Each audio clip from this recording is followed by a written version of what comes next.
Musim berlalu, namun kau selalu peliharaku.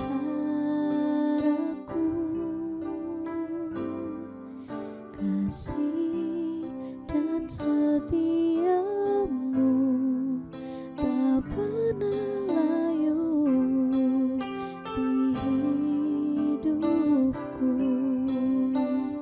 Lebih luas dari samudra kebaikan-Mu Bapa takkan habis di hidupku. Lebih tinggi dari cakrawala, tak terbatas kasih-Mu. Sungguh ku berlebih luas dari samudra kebaikan-Mu Bapa takkan habis di hidupku. Lebih tinggi dari cakrawala, tak terbatas kasih-Mu. Sungguh ku bersyukur.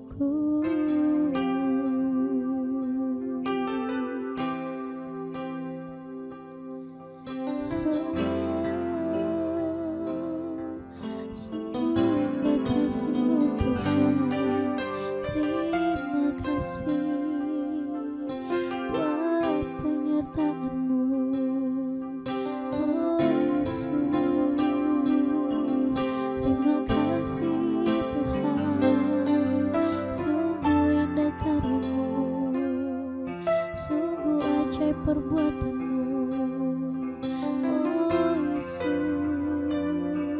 Terima kasih Tuhan, sebab Engkau baik Bapa, sungguh baik Yesus.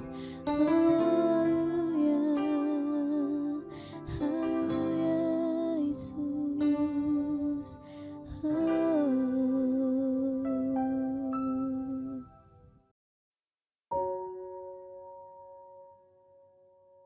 Shalom, puji Tuhan, kita bertemu lagi dalam sermon hari ini.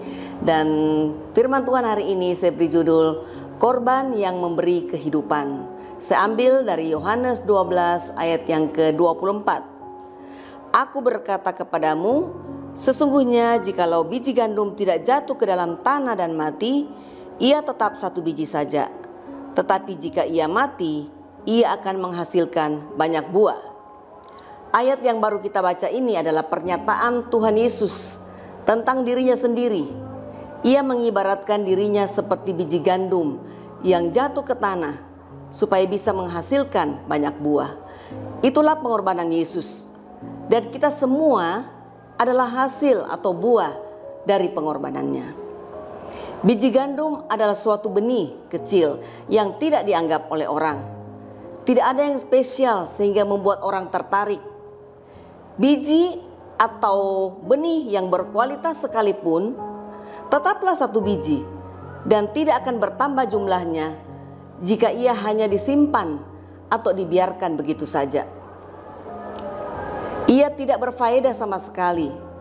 Padahal saudara, dalam satu benih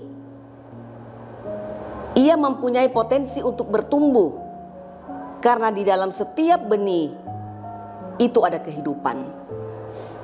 Tetapi untuk bisa bertumbuh, maka ia harus dimatikan terlebih dahulu. Dia harus jatuh ke tanah atau ditanam, seperti kalau kita menanam jagung misalnya, atau kita menanam pepaya atau tomat.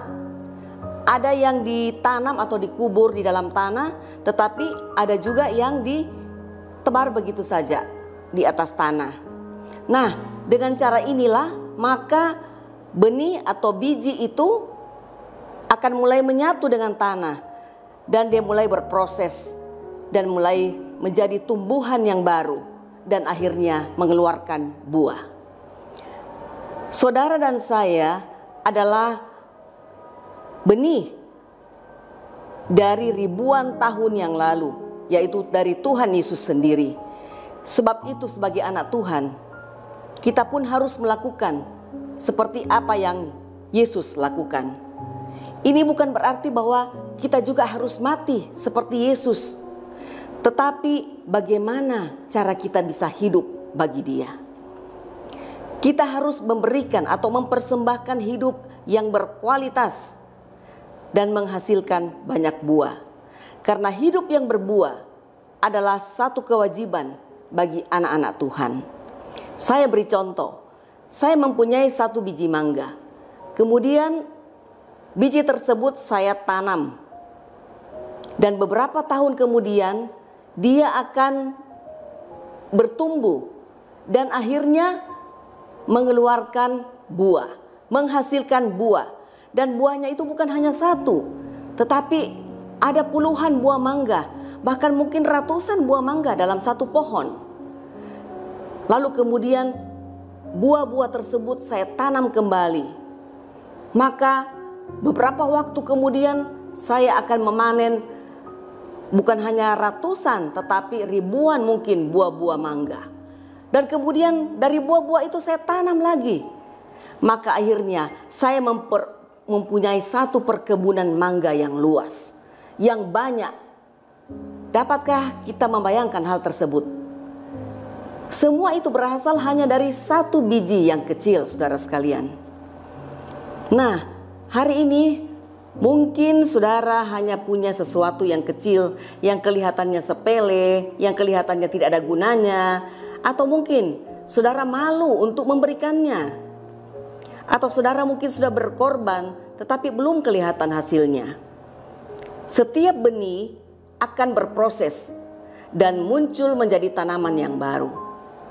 Setiap orang yang menanam pasti akan menuai.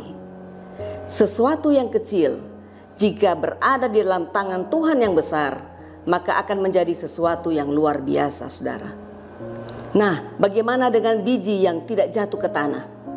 Di dalam ayat yang ke-25a dikatakan, barang siapa mencintai nyawanya, ia akan kehilangan nyawa.